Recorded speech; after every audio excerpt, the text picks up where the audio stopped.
നമസ്കാരം. എല്ലാ മാന്യ പ്രേക്ഷകർക്കും നീതിപാതയുടെ പുതിയൊരു എപ്പിസോഡിലേക്ക് സ്വാഗതം.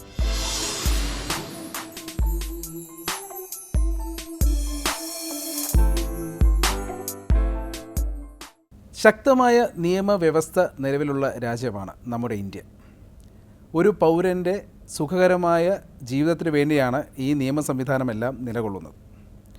അതുപോലെ തന്നെ ഒരു പൗരനാകുന്നത് അവൻ്റെ നിയമപരമായ ബാധ്യതകളും അവകാശങ്ങളും നിറവേറ്റുമ്പോഴാണ്.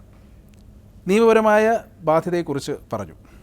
അതായത് നിയമപരമല്ലാത്ത ഒരു കാര്യം ഒരു പൗരൻ ചെയ്യുകയാണെങ്കിൽ അവിടെ ടോർഷ്യസ് ലയബിലിറ്റി എന്നൊരു പദം ഉണ്ടാവുകയാണ്. അതെ, ഇന്ന് നീതിപാതയിൽ നമ്മൾ ചർച്ച ചെയ്യുന്ന വിഷയം എന്ന് പറയുന്നത് ടോർട്ട് എന്ന ഒരു നിയമത്തിലുള്ള ഒരു പദത്തെക്കുറിച്ചാണ്. എങ്ങനെയാണ് ഒരു പൗരന് ടോർഷ്യസ് ലയബിലിറ്റി ഉണ്ടാവുന്നത്, എന്താണ് ടോർഷ്യസ് ലയബിലിറ്റി, ഇതിനെക്കുറിച്ചൊക്കെ നമ്മളോടൊപ്പം സംസാരിക്കാനായി അഡ്വക്കേറ്റ് അഭിലാഷ് ചേരുന്നു. എല്ലാവർക്കും ഒരിക്കൽ കൂടി നീതിപാതയിലേക്ക് സ്വാഗതം. നമസ്കാരം. നമസ്കാരം. നമ്മൾ ഇന്ന് ചർച്ച ചെയ്യാൻ ഉദ്ദേശിക്കുന്നത് ടോർട്ട് എന്നൊരു പദത്തെക്കുറിച്ചാണ്, നിയമത്തിലുള്ള ടോർട്ട്. അതിനെക്കുറിച്ച് പറയുമ്പോൾ ഒരു പൗരന് അവൻ്റെ നിയമപരമായ കടമകൾ അല്ലെങ്കിൽ അവകാശങ്ങൾ ഉള്ളതുപോലെ തന്നെ കടമകളുമുണ്ട്. അപ്പോൾ ഈ കടമകൾ കൃത്യമായി നിറവേറ്റപ്പെടാതിരിക്കുന്ന സമയത്താണ് നമുക്കറിയാം ഈ ടോർട്ട് എന്നൊരു സംഭവം ഉണ്ടാകുന്നത്. ലയബിലിറ്റി, ടോർഷ്യസ് ലയബിലിറ്റി എന്ന് പറയാം. അപ്പോൾ നമുക്ക് ബാധ്യത, നിയമപരമായ ഒരു ബാധ്യത, ഒരു കടമ നിറവേറ്റാതെ വരുമ്പം അവിടെ ഒരു നിയമലംഘനം ഉണ്ടാവുന്നു. അപ്പോൾ അതൊരു ടോർഷ്യസ് ലയബിലിറ്റി എന്ന് നമുക്ക് പറയാം. അപ്പോൾ അതിലേക്ക് തന്നെയാണ് ശരിക്കും എന്താണ് ടോർട്ട് എന്നൊരു പദത്തിനർത്ഥം. അതായത് ലോ ഓഫ് ടോർട്ട് സാധാരണഗതിയിൽ നമ്മുടെ ഭാരതത്തിൽ, അത് ഇന്ത്യയിൽ കൂടുതലും പറഞ്ഞ് കേൾക്കാത്ത ഒരു നിയമപരമായിട്ടുള്ള ഒരു വാക്കാണ്. പക്ഷേ കൂടുതലും മറ്റ് മോഡേണൈസേഷനായ അല്ലെങ്കിൽ വെസ്റ്റേൺ ആയിട്ടുള്ള രാജ്യങ്ങളിൽ കൂടുതലും ഇങ്ങനെ ഈ പദത്തിന് വളരെ പ്രാധാന്യമുണ്ട്. നിയമത്തിൽ കൂടുതലും ഒരു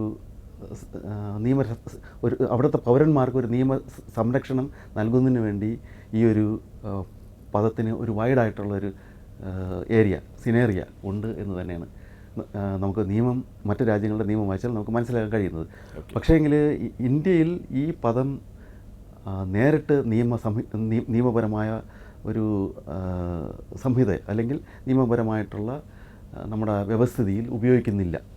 അതായത് ഈ ടോർട്ട് എന്ന് പറയുന്നത് എപ്പോഴും അങ്ങനെ ഉപയോഗിക്കുന്ന ഒരു പദമല്ല. ഇപ്പോൾ ഏത് നിയമത്തിൽ എടുത്തു കഴിഞ്ഞാലും എന്താണ് നമുക്ക് മനസ്സിലാക്കാൻ സാധിക്കുന്നത്. നമ്മളെ നിയമങ്ങളിലൊന്നും അത് ഉപയോഗിക്കുന്നില്ല. അതുകൊണ്ടാണ് നമുക്കതിനെപ്പറ്റി ഈ പദം ഉപയോഗിക്കുന്നില്ല. പക്ഷേ തെളിഞ്ഞും മറഞ്ഞും ഈ പറയുന്ന ടോർഷ്യസ് ലയബിലിറ്റി അല്ലെങ്കിൽ ഈ പദം ഉൾക്കൊള്ളുന്ന നിയമ വ്യവസ്ഥ ഈ എല്ലാ നിയമങ്ങളിലും ഉണ്ട്. അത് നമുക്ക് ഓരോ നിയമം എടുത്ത് പരിശോധിക്കുകയാണെങ്കിൽ നമുക്ക് അതിൽ നിന്നും വ്യക്തമാക്കുന്നതാണ്. അതിനോട്ട് നമുക്ക് പോവാം. അതിനു മുമ്പ് ഈ ടോർഷ്യസ് ലയബിലിറ്റി, ടോർട്ട് നമ്മളത് മലയാള അർത്ഥത്തിൽ പറയുകയാണെങ്കിൽ അതൊരു കർത്തവ്യം, ഒരാളുടെ ഒരു വ്യക്തിയുടെ കർത്തവ്യം അദ്ദേഹം നടത്താതെ വരിക, അദ്ദേഹം ലംഘിക്കുക, നിയമലംഘനം ചെയ്യുക, അല്ലെങ്കിൽ അദ്ദേഹം മറ്റൊരാൾക്ക് ദോഷം സംഭവിക്കുന്ന വിധത്തിൽ എന്തെങ്കിലും ഒരു അദ്ദേഹത്തിൻ്റെ ഭാഗത്തുനിന്ന് ഒരു തെറ്റ് ഉണ്ടാവുക. ഇതൊക്കെയാണ് ഒരു ടോർഷ്യസ് ലയബിലിറ്റി എന്ന് പറയുന്നത്. ഒരു ബാധ്യത, അതായത് മറ്റൊരാൾക്കൊരു ബാധ്യത ഉണ്ടാക്കി വയ്ക്കുക.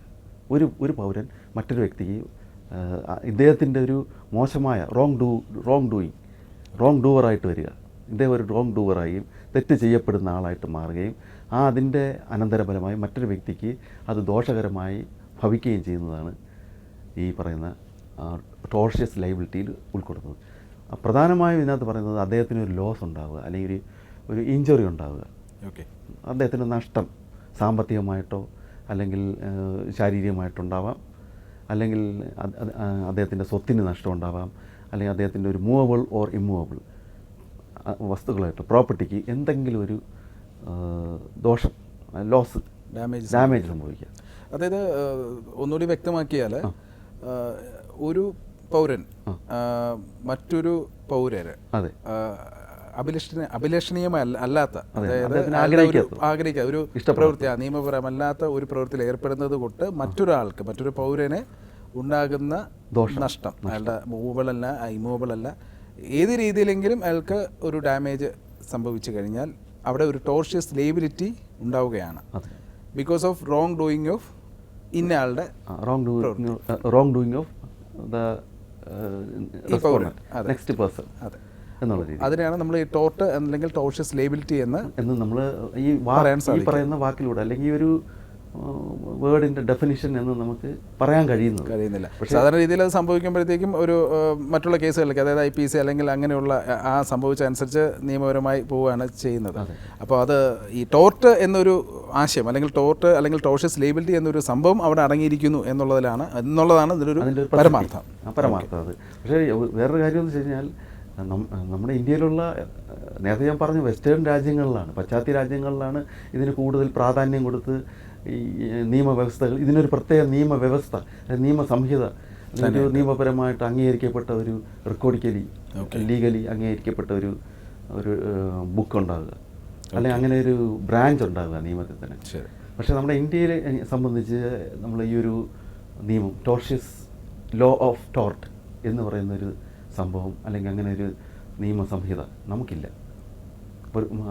ഇപ്പം നമുക്ക് നോക്കിക്കഴിഞ്ഞാൽ ഇപ്പം ടോർഷ്യസ് ലയബിലിറ്റി മാത്രം ആ ഒരു ഇൻസ്റ്റിറ്റ്യൂഷൻ, അതായത് മാത്രം ഫയൽ ചെയ്യുകയും സമർപ്പിക്കപ്പെട്ടിട്ട് അതിന് അടിസ്ഥാനപ്പെടുത്തിയിട്ടുള്ള ഡാമേജ് അല്ലെങ്കിൽ നമുക്ക് നഷ്ടമുണ്ടായ ആ ഒരു സംഭവിച്ച അതിന് ഒരു കോമ്പൻസേഷൻ കിട്ടുന്ന വിധത്തിൽ അല്ലെങ്കിൽ അനുവദിച്ച് കിട്ടുന്ന വിധത്തിൽ, നമ്മുടെ പരാതി കേട്ട് അനുവദിച്ച് കിട്ടുന്ന വിധത്തിൽ അങ്ങനെ ഒരു ഇൻസ്റ്റിറ്റ്യൂഷൻ, ഒരു കോർട്ട് തന്നെ, ടോർഷ്യസ് കോർട്ട് എന്ന് വേണമെങ്കിൽ പറയാം, അങ്ങനെയുള്ള കോടതികൾ വരെ പല രാജ്യങ്ങളിലും ഉണ്ടെന്നാണ് നമുക്കറിയാൻ കഴിയുന്നത്. പക്ഷേ ഇന്ത്യയിൽ അങ്ങനെ ഒരു സംവിധാനം ഇല്ല എന്ന് ഓപ്പണായിട്ട് നമുക്ക് പറയാൻ പറ്റില്ല. ഇല്ലയെന്ന് മുഴുവൻ ഒരു അർത്ഥത്തിൽ നമുക്ക് എടുത്ത് പറയാൻ പറ്റില്ല. പക്ഷേ എങ്കിൽ നമ്മൾ നമുക്കുള്ള ഓരോ നിയമ സംഹിതകളെടുത്ത് പരിശോധിച്ചാൽ ഇതിലുള്ള എല്ലാ നിയമത്തിലും ഒന്നല്ലെങ്കിൽ മറ്റൊരു തരത്തിൽ ഒളിഞ്ഞോ തെളിഞ്ഞോ ഇതിനകത്ത് ഈ പറയുന്ന ടോർഷ്യസ് ലയബിലിറ്റി അല്ലെങ്കിൽ ഈ പറയുന്ന നിയമം ഉൾക്കൊള്ളുന്ന ഈ ആശയം എല്ലാത്തിലും അടങ്ങിയിട്ടുണ്ട്. അത് നമ്മൾ വിശദമായിട്ട് നോക്കിയാൽ നമുക്ക് കാണാൻ കഴിയുന്നത്. അത് പ്രസക്തമായി വരുന്നില്ല എന്നുള്ളതേ ഉള്ളൂ. പക്ഷേ അത് അതിൻ്റെ ഒരു ബേസിക് അല്ലെങ്കിൽ തുടക്കം ഒരു എല്ലാത്തിലും ഉൾക്കൊള്ളുന്നു. ഈ ടോർഷ്യസ് ലയബിലിറ്റി ഉണ്ടാകും. റോങ് ഡൂയിങ് സംഭവിക്കുമ്പോൾ അവിടെ ഒരു ടോർഷ്യസ് ലയബിലിറ്റി അറൈസ് ആവുന്നു. അതനുസരിച്ച് ബാക്കിയുള്ള നിയമപരമായ വഴിയിലേക്ക് ആ ഒരു പ്രവൃത്തിയുടെ ഭാഗമായിട്ട് നിയമം ആപ്ലിക്കബിൾ ആവുന്നു. അത് അനുസരിച്ച് പണിഷ്മെൻറ്റോ അല്ലെങ്കിൽ വിചാരണ മറ്റുള്ള കാര്യങ്ങളിലേക്ക് പോകുന്നു. റോങ് ഡൂയിങ് തന്നെയാണ് ഇതിൻ്റെ ഒരു ആധാരം എന്ന് നമുക്ക് മനസ്സിലാക്കാൻ സാധിക്കും. വേറൊരു കാര്യം നമുക്ക് നിയമങ്ങളെടുത്ത് പരിശോധിക്കുമ്പോൾ അറിയാൻ കഴിയും.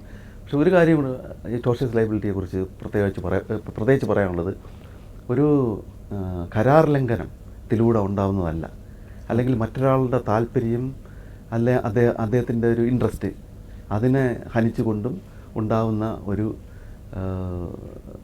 നിയമലംഘനമല്ല ഒരു ടോർഷ്യസ് ലയബിലിറ്റി എന്ന് ഉദ്ദേശിക്കുന്നത്. പക്ഷേ എങ്കിൽ അറിഞ്ഞോ അറിയാതെയോ ഒരു റോങ് ഡൂയിങ്, റോങ്ഫുള്ളായ ഒരു ആക്ട് കൊണ്ട് ഒരാൾക്ക് ഒരു ലോസോ ഇഞ്ചുറിയോ ഉണ്ടാകുക, അതാണ് ടോർഷ്യസ് ലയബിലിറ്റി എന്ന് ഉദ്ദേശിക്കുന്നത്. നമ്മൾ ഉദാഹരണമായിട്ട് പറയുകയാണെങ്കിൽ നമുക്കറിയാം, നമ്മുടെ ഒരു പല വീടുകളിലും ഇപ്പോഴത്തെ സിറ്റി വ്യവസ്ഥയിൽ മിക്കവാറുമുള്ള വീടുകളൊക്കെ അടുങ്ങിയിരിക്കുന്നത്. അതെ, വലിയ ഒരുപാട് സ്പേസ് ഉണ്ടാവില്ല. ഉള്ള സ്പേസിൽ ഇപ്പം ഒരു ബൗണ്ടറി തന്നെ കണ്ടുപിടിക്കാൻ നമുക്ക് ഇപ്പോഴത്തെ കാലത്ത് നമ്മൾ സിറ്റിയിലോട്ടൊക്കെ പോയി കഴിഞ്ഞാൽ 2 വീടുകൾ അല്ലെങ്കിൽ 2 പേരുടെ പ്രോപ്പർട്ടി ഏതൊക്കെയാണെന്ന് തിരിച്ചറിയാൻ നമുക്ക് പറ്റാത്ത ഒരവസ്ഥയാണ്. അദ്ദേഹം പറയാതെ എല്ലാം ഇപ്പം ഒരു സ്ഥലം പോലും, അതായത് ഒരു 5 സെൻറ്റ് സ്ഥലം ഉണ്ടെങ്കിൽ അതിനകത്തൊരു 2 വീട് 2 പേരുടെ പേരിലായിരിക്കും. അപ്പോൾ ഒരേ 5 സെൻറ്റിൽ തന്നെ 2 പേർക്ക് വീട് വയ്ക്കണം. 2 പ്രോപ്പർട്ടി 2 പേരുടെയും പേരിലാണ്. അപ്പോൾ അങ്ങനെ വരുമ്പം ഒരാളൊരു വീട് വയ്ക്കുന്നു, മറ്റൊരാൾക്ക് നമ്മുടെ നിയമത്തിൽ പറയും പോലെ ഒരാളുടെ കോമ്പൗണ്ടിൽ നിന്നും കുറഞ്ഞത് 90 സെൻറ്റിമീറ്റർ നമ്മൾ ഒരു സ്റ്റാറ്റ്യൂട്ടറി ആയിട്ടുള്ള ഒരു സെറ്റ് ബാക്ക് കീപ്പ് ചെയ്യണമെന്ന്. അതെ, സ്റ്റാറ്റ്യൂട്ടറി പ്രൊവിഷൻ അനുസരിച്ചുള്ള നിയമപരമായിട്ടുള്ള വ്യവസ്ഥയ്ക്ക് അനുസൃതമായി ഒരു സ്പേസ്, അതെ തീർച്ചയായും, അതായത് റോഡുമായിട്ടായാലും അല്ലെങ്കിൽ അന്യൻ്റെ തൊട്ടടുത്തുള്ള നെയ്ബർ ഹൗസുമായിട്ടും അല്ലെങ്കിൽ ആ മതിലുമായിട്ടും ഒക്കെ കൃത്യമായ ഒരു സെറ്റ് ബാക്ക് ഇട്ട ശേഷം മാത്രമാണ് വീടിൻ്റെ നിർമ്മാണം സാധ്യമാവുക. അകലം പാലിക്കണമെന്നുള്ള ഒരു നിയമവ്യവസ്ഥ ഇവിടെ ഉണ്ട്. അതായത് അത് നമ്മൾ പഞ്ചായത്തിൽ താമസിക്കുന്ന ആളാണെങ്കിൽ പഞ്ചായത്തിൽ, കോർപ്പറേഷനാണെങ്കിൽ കോർപ്പറേഷനിൽ നമ്മൾ അവിടെ അപേക്ഷിക്കുമ്പോൾ തന്നെ നമുക്ക് ഈ വ്യവസ്ഥയൊക്കെ പാലിച്ചിട്ട് ഉണ്ടാകണം. പ്ലാനൊക്കെ അപ്രൂവൽ കിട്ടുന്നെങ്കിൽ ഇതെല്ലാം നോക്കിയിട്ടായിരിക്കും. അതെ, അപ്പം ഇപ്പോഴത്തെ ഒരു അവസ്ഥയിൽ ഇപ്പോൾ കോർപ്പറേഷനിലൊക്കെ അങ്ങനെ 90 സെൻറ്റിമീറ്റർ എന്ന് പറഞ്ഞാൽ നമുക്ക്, അല്ലെങ്കിൽ 1 മീറ്റർ വിടുക എന്നൊക്കെ പറഞ്ഞു കഴിഞ്ഞാൽ ചിന്തിക്കാൻ പറ്റാത്ത കാര്യമാണ്. അപ്പം നമ്മൾ ഒരാളുടെ പ്രോപ്പർട്ടിയുടെ കൂടെ ചേർന്ന് തന്നെ ഒരു നോൺ ഒബ്ജക്ഷൻ, അവർക്ക് സർട്ടിഫിക്കറ്റ്, അതായത് നോൺ ഒബ്ജക്ഷൻ സർട്ടിഫിക്കറ്റ് മീൻസ് അയാൾക്ക് ഞാൻ എൻ്റെ പ്രോപ്പർട്ടിയും അദ്ദേഹത്തിൻ്റെ പ്രോപ്പർട്ടിയും ചേർന്ന് 5 സെൻറ്റേ ഉള്ളൂ എന്ന് വിചാരിക്കുക. എൻ്റെ പുരയിടത്തിൽ ഞാനൊരു വീട് വയ്ക്കുന്നു, അത് അദ്ദേഹത്തിൻ്റെ പുരയിടത്തിൽ അദ്ദേഹത്തിൻ്റെ വീടിനോട് ചേർന്ന് ഒരു സെറ്റ് ബാക്കും വിടാതെ തന്നെ, ഒരു കോൺക്രീറ്റ് വാൾ പോലും ഇല്ലാതെ ഒരേ കോൺക്രീറ്റ് ചുമരിൽ, ഫെൻസിംഗ് ഒന്നുമില്ല, ചുമരിൽ വെച്ച് ചേർത്ത് കെട്ടാറുണ്ട്. ഇപ്പോൾ അങ്ങനെയൊക്കെ ഉള്ള ഒരവസ്ഥയിൽ നമ്മൾ ഇവിടെയാണ് ടോർഷ്യസ് ലയബിലിറ്റിയുടെ ഒരു പ്രാധാന്യം വരുന്നത്. എന്തിനാണ് ഈ സെറ്റ് ബാക്ക് വിടണം എന്ന് പറഞ്ഞിട്ട് നമ്മുടെ പഞ്ചായത്തുകളിൽ നിയമം, പഞ്ചായത്ത് ആക്റ്റുകളിൽ ബിൽഡിംഗ് റൂൾസ് ഉണ്ട്. ആ റൂൾസിലൊക്കെ ഇങ്ങനെയൊക്കെ നിയമനിർദ്ദേശങ്ങൾ ഉള്ളത് എന്തുകൊണ്ടെന്ന് പറഞ്ഞാൽ, ഒരു മഴ പെയ്യുമ്പോൾ മറ്റൊരാളുടെ പുരയിടത്തിൽ നിന്നുള്ള വെള്ളം തൊട്ടടുത്ത അയൽവാസിയുടെ പുരയിടത്തിലോ വീട്ടിലോ വീണൊരു ഹാനി ഉണ്ടാക്കാതിരിക്കുക, അല്ലെങ്കിൽ ഒരാളുടെ വീട്ടിലെ മരം, തെങ്ങ്, പ്ലാവ് അതൊക്കെ ഉണ്ടാവാം, പല വൃക്ഷങ്ങൾ അവിടെ നിൽക്കുന്നുണ്ടാവും. അപ്പോൾ അവിടെ നിന്നുള്ള ചപ്പ് ചവറുകൾ, അതിൻ്റെ ഇല, അതിൻ്റെ റിമെയിൻസ് ഒക്കെ മറ്റൊരാളെ പുരയിടത്തിൽ വീഴാതിരിക്കുക. അപ്പോൾ അങ്ങനെയൊക്കെയുള്ള ഒരു അകലം, സാമൂഹികമായ അകലം പോലെ തന്നെയാണ് വീടുകൾ തമ്മിലുള്ള അകലവും പാലിക്കേണ്ടത്. പക്ഷേ ഇപ്പം അങ്ങനെ ഒരു വ്യവസ്ഥയൊന്നും ഒരു സിറ്റി അവിടെയാണ് ഈ ടോർഷ്യസ് ലയബിലിറ്റിയുടെ പ്രാധാന്യം. അതിനൊരു ഉദാഹരണമായിട്ട് ഞാൻ പറയുകയാണെങ്കിൽ, നമ്മുടെ തൊട്ടടുത്ത പുരയിടത്തിലുള്ള വ്യക്തിക്ക് ഒരു വൃക്ഷമുണ്ട്. ആ വൃക്ഷത്തിൻ്റെ വലിയൊരു ബ്രാഞ്ച്, അല്ലെങ്കിൽ അതിൻ്റെ ഒരു സിംഹഭാഗമായിട്ടുള്ള ഒരു ശിഖരം തൊട്ടടുത്ത അയൽവാസിയുടെ പുരയിടത്തിലേക്ക് ഇറങ്ങി നിൽക്കുന്നു. നമ്മൾ എസ്കേപ്പ് ഓഫ് വെജിറ്റേഷൻ എന്ന് പറയാം. എസ്കേപ്പ് ഓഫ് വെജിറ്റേഷൻ എന്നാണ് നമ്മൾ ഈ ടോർഷ്യസ് ലയബിലിറ്റി എന്ന് ഉദ്ദേശിക്കുന്ന ഈ നിയമ സംഹിത, ഒരു നിയമസംഹിതയിൽ നമുക്ക് ഉൾക്കൊണ്ട് പറയാൻ പറ്റുന്ന ഒരു വാക്ക്, എസ്കേപ്പ് ഓഫ് വെജിറ്റേഷൻ. അപ്പം അതായത് അയാളുടെ പുരയിടത്തിലുള്ള ആ വൃക്ഷത്തിൻ്റെ ഒരു ബ്രാഞ്ച്, ശിഖരം, അല്ലെങ്കിൽ വലിയൊരു 1-2 ബ്രാഞ്ച് നമ്മുടെ പുരയിടത്തിൽ മറ്റൊരാളുടെ പുരയിടത്തിലോട്ട് ഇറങ്ങി നിൽക്കുന്നു. അപ്പോൾ അതുകൊണ്ടുണ്ടാകുന്ന എന്താ ദോഷം? അതിനകത്തുള്ള കംപ്ലീറ്റ് ചപ്പ് ചവറായി വരുന്ന, വേസ്റ്റായിട്ട് വരുന്ന ഇലകൾ പൊഴിഞ്ഞ് തൊട്ടടുത്ത അയൽവാസിയുടെ പുരയിടത്തിൽ വീഴുക, എന്നിട്ട് അവിടുത്തെ ശിഖരങ്ങൾ ചെത്തുണങ്ങി വീഴുക. അപ്പോൾ ഇതുകൊണ്ടുള്ള ദോഷം അയൽവാസിക്ക് ഉണ്ടാകുന്നതാണ്. അപ്പോൾ അവിടെ ആരുടെ റോങ് ഡൂയിങ് ആണ്? മരം ആരെ പുരയിടത്തിലാണോ നിൽക്കുന്നത് അദ്ദേഹമാണ് റോങ് ഡൂയിങ് ചെയ്യുന്നത്. പക്ഷേ ഇതുകൊണ്ടൊരു നഷ്ടം ഉണ്ടാവുക എന്നുള്ളതിലുപരി അവിടെ തൊട്ടടുത്ത അയൽവാസിയുടെ പുരയിടത്തിൽ ചവറും മറ്റുമൊക്കെ വീണ് ഒരുപാട് മാലിന്യ അവശിഷ്ടങ്ങൾ കൊണ്ട് നിറയുകയും, അപ്പോൾ അദ്ദേഹത്തിന് അത് ദോഷമായി വരികയും, ആ രോഗങ്ങൾ പരത്തുക, ചപ്പുചവറുകൾ. ഇപ്പം ഒരു പുരയിടം മുഴുവനും നിൽക്കുന്ന വീട്ടിൽ ചവറ്, ഒരു ഡ്രെയിനേജ് സിസ്റ്റം, അല്ലെങ്കിൽ ഒരു ഡ്രെയിനേജ് ഹോളോ, അല്ലെങ്കിൽ വേസ്റ്റ് ഇടുന്ന ഒരു കമ്പോസ്റ്റ് ആയിട്ടുള്ള ഒരു കുഴിയോ കുഴിച്ച് അത് നിക്ഷേപിക്കാൻ പറ്റാത്തൊരു അവസ്ഥയാണ്. അപ്പോൾ അങ്ങനെ വരുമ്പോൾ എന്താ ചെയ്യുന്നത്? ഈ വേസ്റ്റെല്ലാം നമുക്ക് പുറത്ത്, ഇപ്പോൾ നമുക്കറിയാം സിറ്റിയിലെല്ലാം വേസ്റ്റുകൾ കളക്ട് ചെയ്യാൻ വരുന്ന ആൾക്കാരുണ്ട്. അതെ, പുതിയ സംവിധാനങ്ങൾ കോർപ്പറേഷനൊക്കെ കൊണ്ടുവന്നിട്ടുണ്ട്. അപ്പം അവർക്ക് കൊടുക്കുന്നു, അവർക്ക് ഈ വേസ്റ്റെല്ലാം വാരി കൊടുക്കുന്നു. അതുവഴി ആ വേസ്റ്റ് കൊണ്ടുപോകുന്നതിന് ഇദ്ദേഹത്തിൻ്റെ കയ്യിൽ നിന്നൊരു ചാർജ് അവർ ഈടാക്കുന്നു. അപ്പോൾ അദ്ദേഹത്തിന് അവിടെ ഒരു ഡാമേജ് സംഭവിക്കുകയും, അതുപോലെ തന്നെ ഇദ്ദേഹത്തിൻ്റെ ആ പുരയിടത്തിൽ വേസ്റ്റ് ഡംപ് ചെയ്തിട്ട് വളരെ ദുർഗന്ധം വമിക്കുന്ന രീതിയിലുള്ള വിഷയങ്ങൾ, അവിടെ താമസിക്കാൻ പറ്റാത്ത രീതിയിലുള്ള വിഷയങ്ങളുണ്ടാകുന്നു. അപ്പോൾ അതൊക്കെ ഒരു മറ്റൊരാളുടെ റോങ് ഡൂയിങ് കൊണ്ടാണ്. ഇതിനൊക്കെ അദ്ദേഹത്തിനൊരു ഡാമേജ് ക്ലെയിം ചെയ്യാം. ഇത് മുറിച്ച് മാറ്റണം എന്നുള്ളൊരു വ്യവസ്ഥ മുന്നോട്ട് വയ്ക്കുക. നിങ്ങളവിടുന്ന് വെജിറ്റേഷൻ എസ്കേപ്പ് ആവുന്നുണ്ട്, അവിടുത്തെ ശിഖരം എൻ്റെ പുരയിടത്തോട്ട് വന്നിട്ടുണ്ട്, അത് കാരണം എൻ്റെ പുരയിടത്തിൽ ചപ്പ് ചവറുകൾ വീഴുകയും അതവിടെ നിക്ഷേപിക്കപ്പെട്ട് അതും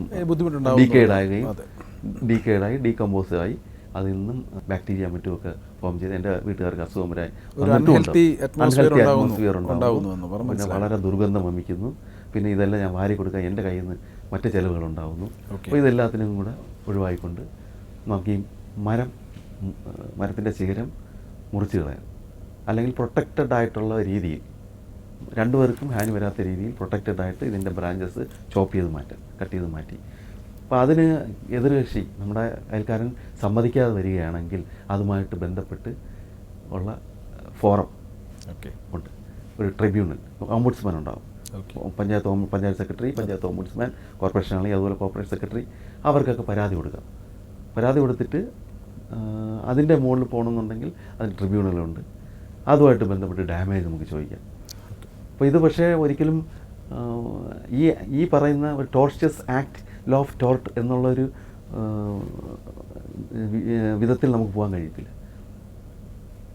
ഇതിന് പ്രത്യേക നിയമങ്ങളുണ്ട്. ഇപ്പോൾ നമ്മൾ മുറിച്ച് മാറ്റുന്നു, നമുക്കുണ്ടാകുന്ന ആ ഒരു ഇഞ്ചുറിയിൽ നിന്ന് ഒഴിവാക്കി മുറിച്ച് മാറ്റുന്നു. അതിന് വേറെ ഒരു ഓംബുഡ്സ്മാനിൽ പറയുന്ന പഞ്ചായത്ത് നിയമങ്ങളോ അല്ലെങ്കിൽ മറ്റേതെങ്കിലും പരാതി കൊടുക്കണമെന്നുള്ള പ്രൊസീജിയറുകളോ ഉപയോഗിച്ചാണ് പോകുന്നത്. ഒരിക്കലും ലോ ഓഫ് ടോർട്ട് വരുന്നില്ല. പക്ഷേ ലോ ഓഫ് ടോർട്ടിൻ്റെ ആ ഒരു ചട്ടക്കൂട് എന്ന് പറയാം, ഒരു within the purview of law of tort, അതിൻ്റെ ഉള്ളിൽ നിന്നുകൊണ്ടാണ് നമ്മൾ ഈ കംപ്ലയിൻറ്റ് സബ്മിറ്റ് ചെയ്യുന്നത്. ഓക്കെ. അവിടെ പക്ഷേ നമ്മൾ അറിയുന്നില്ല ഇതാണ് ചെയ്യുന്നതെന്ന്, ഒരു വ്യക്തിക്കും അറിയുന്നില്ല. അതായത് ഈ രണ്ട് വ്യക്തികളും അല്ലെങ്കിൽ ഈ കുറ്റം ചെയ്യുന്നതെന്നല്ല, ഈ റോങ് ഡൂയിങ്, ഒരു റോങ്ഫുൾ ആക്ട് കൊണ്ട് എങ്ങനെ ഒരു ടോർഷ്യസ് ലയബിലിറ്റി ഇയാൾക്ക് ഉണ്ടാവുന്നു എന്നുള്ളതാണ് ആ ഒരു എക്സാമ്പിൾ നമുക്ക് മനസ്സിലാക്കാൻ സാധിക്കുന്നത്.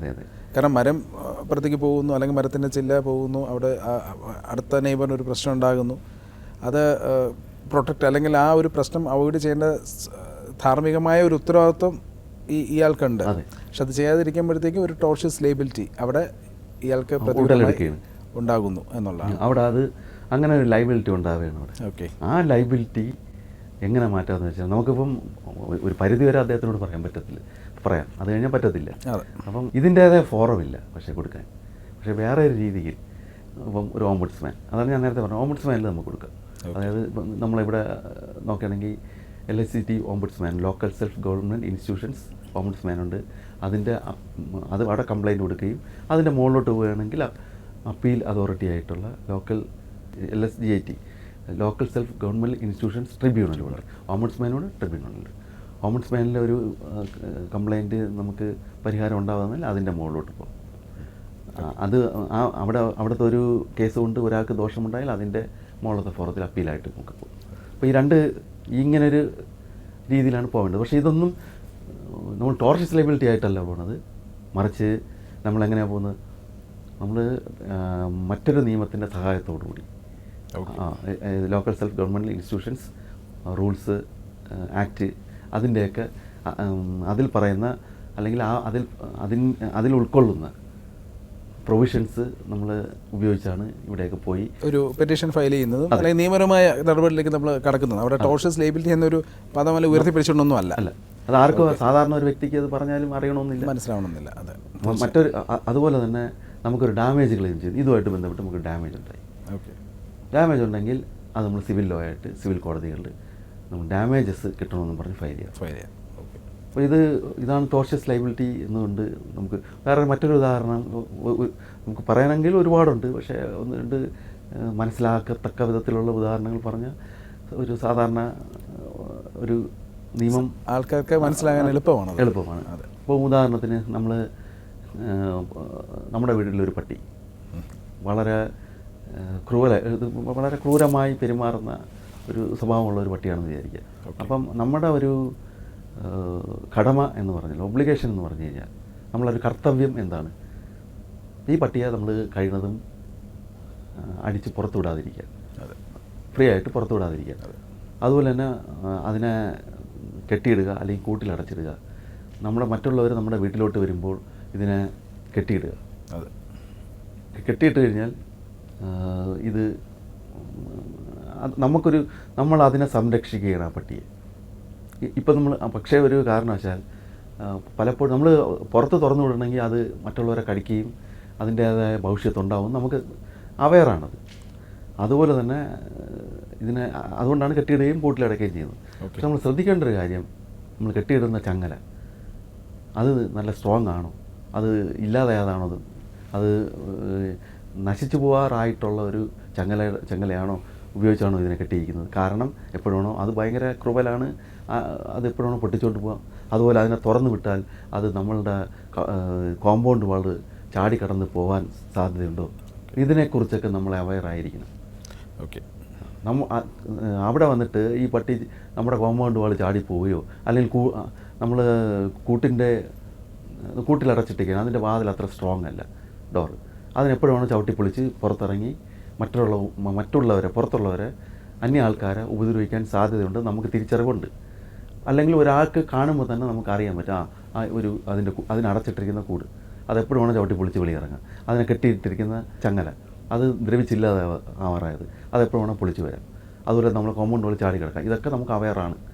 ആ അവെയറായിട്ടും നമ്മൾ എന്ത് പറ്റി, അലക്ഷ്യമായി, നെഗ്ലിജൻ്റായി ഒരു അതായത് ഒരു അപകടം ഉണ്ടാകാം, അതായത് ഈ സാധ്യത മുൻകൂട്ടി അല്ല, അപകടം ഉണ്ടാകുമെന്ന് നമുക്ക് അറിയാമായിരുന്നിട്ട് പോലും അതിനൊരു പ്രിക്കോഷൻ എടുക്കുന്നില്ല, കെയർ എടുക്കാതെ ഇതിനെ ചെയ്യുകയും അവസാനം ഇത് അങ്ങനെ പൊട്ടിക്കുകയോ അല്ലെങ്കിൽ മതിയാടുകയൊക്കെ ചെയ്ത് പുറത്തുള്ളവരെ അത് ഉപദ്രവിക്കുകയും അവർ വന്ന് നമ്മളുടെ അടുത്ത് പറയുന്നത് നമുക്ക് നഷ്ടപരിഹാരം തരണം, ഇതിന് മറുപടി പറയണം, അവർക്ക് ഒരുപാട് ഇഞ്ചുറി ഉണ്ടായി, പിന്നെ പട്ടിയെ സംബന്ധിച്ച് നമുക്ക് പോയി ബാക്കി ഇഞ്ചക്ഷനും ബാക്കി ചികിത്സകളും ഒക്കെ നേടാൻ കഷ്ടനഷ്ടങ്ങൾ നേരിടുന്നു ഈ ഒരു ഇഗ്നോറൻസ് കൊണ്ട്. അതെ, സാമ്പത്തികമായിട്ടും ശാരീരികമായിട്ടും അവിടെ ബുദ്ധിമുട്ട് അനുഭവിക്കുന്നു, നഷ്ടങ്ങളുണ്ടായി അവിടെ. അപ്പോൾ എന്തൊരു ഒരു റോങ്ഫുൾ ആക്ട് അവിടെ ഉണ്ടായി. റോങ്ഫുൾ ആക്ട് അതിൻ്റെ ഭാഗമായി ലോസ് ഉണ്ടായി, പ്ലസ് അതിൻ്റെ കൂടെ ഇഞ്ചറി ഉണ്ടായി. അപ്പോൾ നമ്മളടുത്ത് വരികയാണെങ്കിൽ ഇങ്ങനെ സാധാരണ നമ്മൾ കേൾക്കാറുള്ള ഒരു സംഭവമാണ്, പലർക്കും അറിയത്തില്ല അതിനെപ്പറ്റി. മറ്റു പറയും ഇതോടെ നിങ്ങളുടെ പട്ടിയാണ് കടിച്ചതെന്ന് പറയും, അതും മതിലാടി കിടന്നു. അപ്പോൾ നമ്മൾ പറയും ആ പട്ടിയെ നമ്മൾ കെട്ടിയിട്ടിരുന്നു, അത് പൊട്ടിച്ചുകൊണ്ടാണ് പോയി മതിലാടിയത്, അതിപ്പോൾ നമ്മളെ കുറ്റമാണോ, നമുക്ക് എന്ത് ചെയ്യാൻ പറ്റും അതിനെപ്പറ്റി എന്ന് പറഞ്ഞ് ഒരിക്കലും എസ്കേപ്പ് ചെയ്യാൻ പറ്റില്ല. അവിടെ അവർക്ക് നഷ്ടപരിഹാരം കൊടുത്തേ പറ്റുള്ളൂ. ബാധ്യത നമുക്കാണ്, കാരണം നമ്മളാണ് അവിടെ റോങ് ഡൂവർ. നമ്മളെ പട്ടിയെ സംരക്ഷിക്കേണ്ടത് നമ്മളെ കടമയാണ്. അവിടെ ഒരു ടോർഷ്യസ് ലയബിലിറ്റി പറയാതെ തന്നെ ഉയർന്നു വരികയാണ്. അപ്പോൾ നമ്മൾ പറയും പട്ടിയാണ്, നമുക്ക് കെട്ടിയിടാൻ പറ്റില്ല, അത് ഓടിപ്പോവും, അത് പൊട്ടിച്ചുകൊണ്ട് പോവാം, അതിപ്പോൾ എനിക്ക് എന്ത് ചെയ്യാൻ പറ്റും. പക്ഷെ അതിൻ്റെ ഉത്തരവാദിത്തം ചെയ്യുന്നതിൻ്റെ ഉത്തരവാദിത്തം വളരെ എളുപ്പമാണ് അവിടെ. നമ്മളെ തെറ്റല്ല എന്ന് പറയാൻ സമർത്ഥിക്കുക, നമ്മളെ തെറ്റല്ല, സമ്മതിച്ചു. പക്ഷെ അങ്ങനെയുള്ളതിൽ നിന്നും നിയമം അങ്ങനെയുള്ളതിൽ നിന്നും രക്ഷപ്പെടാൻ ഒരു വ്യക്തിക്ക് രക്ഷപ്പെടാൻ കഴിയില്ല. അവിടെയാണ് ഈ ടോർഷ്യസ് ലയബിലിറ്റി വന്നത്. എപ്പോഴാണ് ഈ ഡാമേജ് അവർ ചോദിക്കുമ്പോൾ അവർ ക്ലെയിം അനുസരിക്കാതിരിക്കുക, അത് വന്നിട്ട് നിഷേധിക്കുക. ശരി, ഇപ്പോൾ ഈ ഒരു അവസ്ഥയിലേക്കാണ് ശരിക്കും നമ്മൾ 1-2 എക്സാമ്പിൾ ഉൾപ്പെടെ എവിടെയാണ് ടോർഷ്യസ് ഇവിടെ ഒരു കാര്യങ്ങളുണ്ട്, അവിടെയാണ് ടോർഷ്യസ് ലയബിലിറ്റി വരുന്നത്. അപ്പം ഈ കടിച്ചതിന് പിന്നെ ഇത് ഇന്ത്യൻ പീനൽ കോഡ് അനുസരിച്ചുള്ള കുറ്റം ചിലപ്പോൾ നിൽക്കില്ലായിരിക്കും. കാര്യം എൻ്റെ അറിവുകളുണ്ടല്ല, അത് പൊട്ടിച്ചുകൊണ്ട് എൻ്റെ കുഴപ്പമില്ല എന്നൊക്കെ പറഞ്ഞിട്ട് ഒരു ഇത് എന്താണ് ശിക്ഷാ നിയമത്തിൽ നിന്ന് നമുക്ക് ഒഴിവാവാം. പക്ഷേങ്കിൽ നമ്മൾ അയാൾ അനുഭവിച്ചിട്ടുള്ള ഒരു മെൻ്റൽ ആഗണി, മാനസികമായിട്ടുള്ള വിഷമം, ശാരീരികമായിട്ടുള്ള വിഷമം, ധനപരമായിട്ടുള്ള വിഷമം, അതിനുവേണ്ടി അദ്ദേഹത്തിന് സിവിൽ നിയമപ്രകാരം കോടതിയിൽ പോയി ക്ലെയിം ചെയ്യാം. നമുക്ക് നഷ്ടമുണ്ടായതിന് നഷ്ടപരിഹാരം തരണം, ഒരു കോമ്പൻസേഷൻ തരണം എന്ന് പറഞ്ഞ് നമുക്ക് കോടതിയെ അപ്രോച്ച് ചെയ്ത് നമുക്ക് നഷ്ടപരിഹാരം നേടിയെടുക്കാം. ഈ പറയുന്ന പ്രക്രിയ, ഈ പറയുന്ന ഒരു നഷ്ടപരിഹാരം കിട്ടുന്ന ആ നിയമം എന്ന് പറയുന്നത് ഒരു സിവിൽ നിയമമായിട്ടേ നമ്മളിവിടെ അറിയാവൂ. പക്ഷേ യഥാർത്ഥത്തിൽ അതൊരു ടോർഷ്യസ് ലയബിലിറ്റിയുടെ ഭാഗമായിട്ട് വരുന്നതിന്, ലോ ഓഫ് ടോർട്ടിൽ വരുന്നതിന്.